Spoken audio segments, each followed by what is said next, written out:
Well, listen, if you don't have anything to say, you blab. You just go on and on and on and on and on and on and on and on and on and on and on. Voters do not agree with these despicable women on The View. They are wildly out of touch with the vast majority of Americans, and frankly, they should seek immediate... Strap in, because this is where things take a turn. When someone runs out of actual arguments, what's the go-to move? You guessed it. Rambling. And not just any rambling, but that long-winded, never-ending kind that loops back on itself with no real point. Just noise filling up the space until people start zoning out. But let's zero in on something else. The women of The View, who seem so out of touch with everyday Americans, it's like they exist in their own elite bubble. They sit there, nodding along to their carefully curated perspectives, completely detached from reality. She's probably been put in there because, according to Donald Trump, she's a 10. You know that's what it is. I want to be clear, though, it's not her first job. It was her first press briefing. She worked in the previous Trump administration. Honestly, they might want to expand their news sources beyond their personal echo chamber, because at this point, it's embarrassing. Now, for years, Whoopi Goldberg has been the queen bee of The View. She's been running the show like an empress, deciding who gets to speak, shutting down guests mid-sentence, and delivering her takes like they were written in stone. It's her court, and everyone else is just there to play along. Or else. But here's the kicker. There was one moment that shattered the illusion of her untouchable reign, and it was downright humiliating.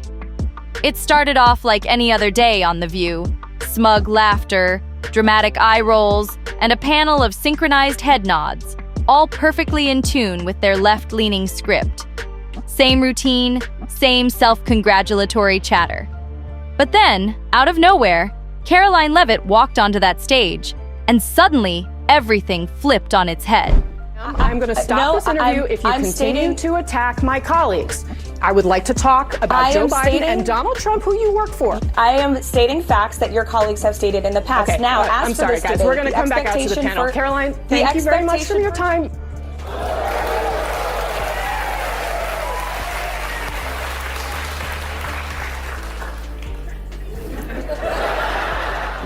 The energy shifted, and for the first time in a long time, Whoopi wasn't in control. Whoopi, sitting high on her throne as always, thought she had the upper hand. She locked eyes on Caroline and dropped what she thought was a knockout punch, and I quote, "Without wokeness, you wouldn't even have this job." Boom! The second those words left her mouth, the entire room went dead silent. You could feel the air shift, thick with tension. Even Joy Behar, who has practically made a career out of roasting conservatives, suddenly looked uneasy, shifting in her chair like she knew something was about to go down. And Whoopi?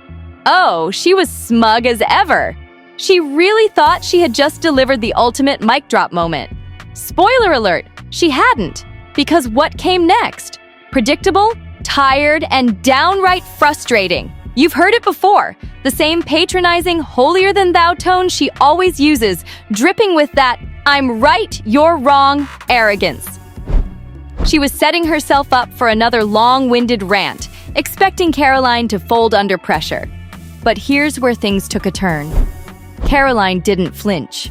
She didn't rush to defend herself, didn't scramble for some quick-witted comeback.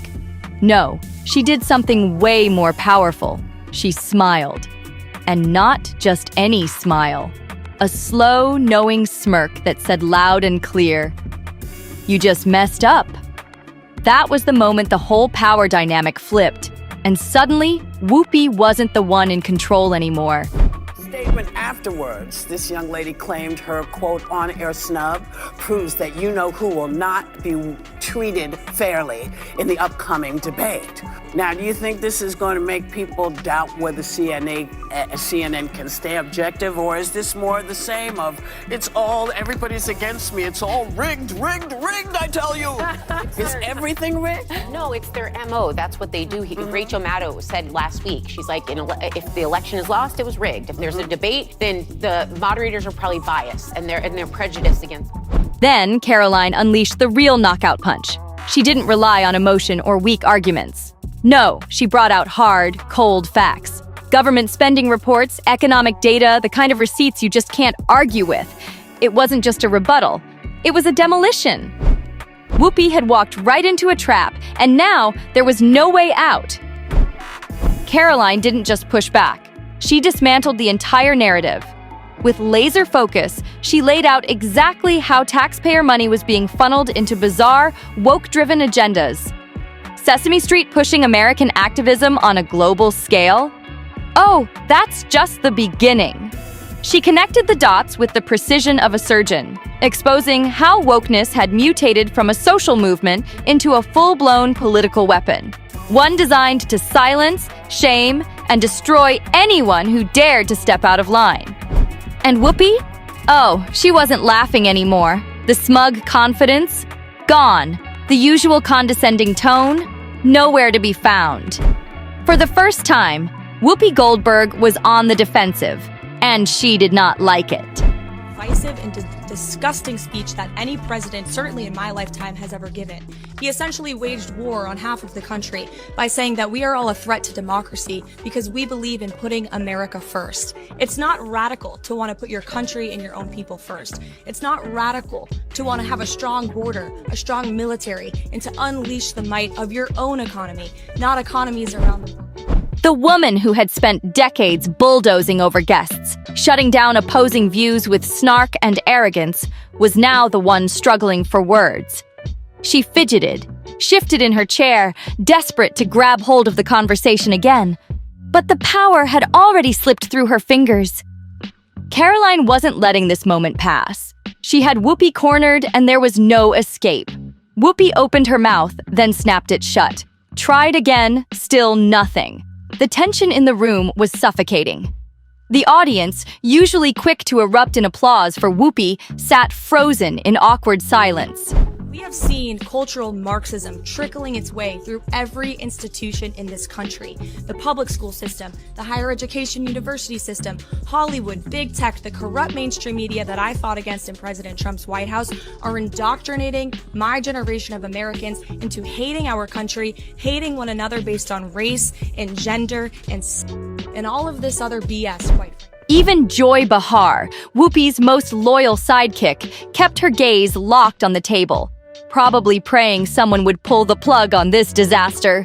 Even the camera crew seemed lost. Do they zoom in on Whoopi's stunned face, capturing the rare moment of defeat?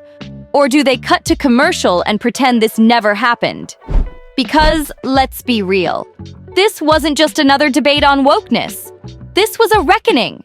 Caroline had just exposed one of the biggest hypocrisies in the entire movement. If wokeness is truly about diversity and inclusion, then why are conservative women the ones who are constantly targeted, mocked, and silenced? Why is it that the loudest voices preaching tolerance and inclusivity are the first to turn ruthless when someone dares to challenge their script? You know, listen, if you don't have anything to say, you blab. You just go on and on and on and on and on and on and on and on and on and on. Right. That's what you hear.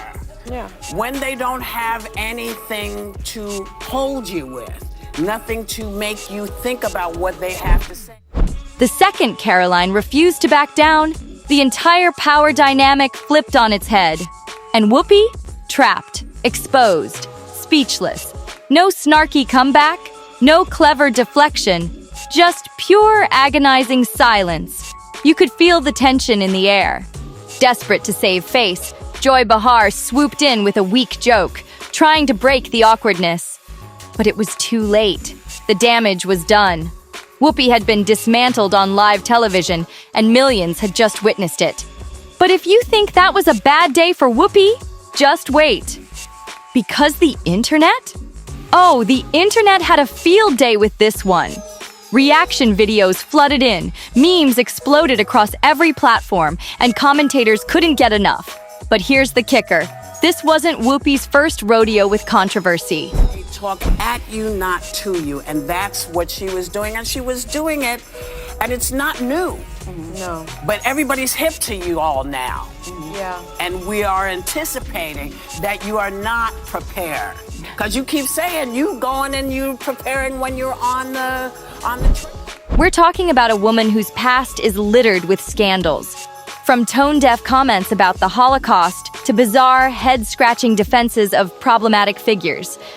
But this time, this was different.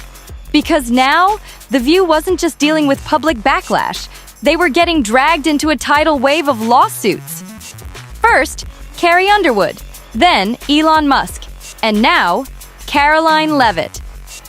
One after another, defamation cases started piling up, each one more devastating than the last.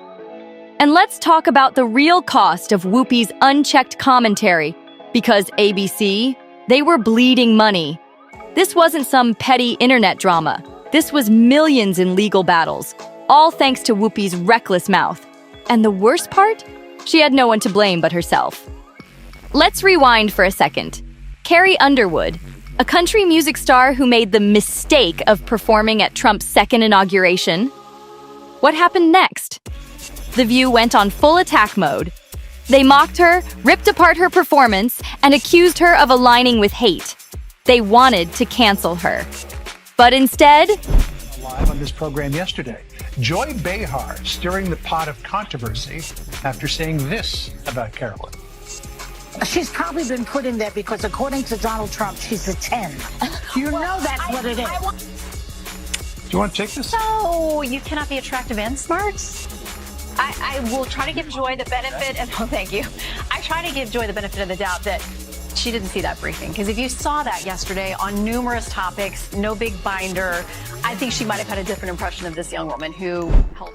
They lit the match that would set their own house on fire. But Carrie Underwood wasn't about to roll over and take it.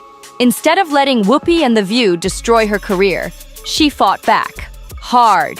She slapped them with a $1 billion defamation lawsuit, and when the case hit the courtroom, things got explosive. Turns out, ABC had orchestrated the entire smear campaign, not just for fun, but to boost ratings and manufacture controversy. Yeah, you heard that right? This wasn't just reckless gossip. It was a calculated hit job. And when the truth came out, ABC had no choice but to settle. But at what cost? The whispers began. Is The View even worth the trouble anymore? And just when they thought the storm had passed, boom! Another lawsuit. This time, Elon Musk was in their crosshairs. Yeah. I would like this young lady this is her first job, I would like her to do a little homework. Because she said something yesterday that really pissed me off. And that was, she said, there will be no wokeness here. Oh, yeah. Let me explain something to you. Because without that wokeness, you might not have that job. Yeah. Because women were not invited to that table. Women were not invited to many tables in the... Whoopi and the panel pushed outrageous false claims about Twitter under his ownership, but Musk wasn't about to let it slide. He hit them with yet another defamation lawsuit. And just like that, The View was in full-blown crisis mode. Advertisers started pulling out, ratings plummeted, and the cracks in The View's carefully controlled empire widening fast. Fast forward to today, Whoopi's reign is over. After that humiliating showdown with Caroline Levitt, she was done. And let's be real, it wasn't some graceful farewell. ABC tried to spin it as a break, but everyone knew the truth. She was fired. The damage was too deep, and the network was scrambling to do damage control. With Whoopi gone, fans started asking the big question: can The View even survive? Do they double down and bring in another polarizing figure to keep up the drama? Or is this finally the moment where they change course? Could this be the beginning of the end for The View? Let us know what you think in the comments. And don't forget, like, subscribe, and stay tuned, because this is just the beginning.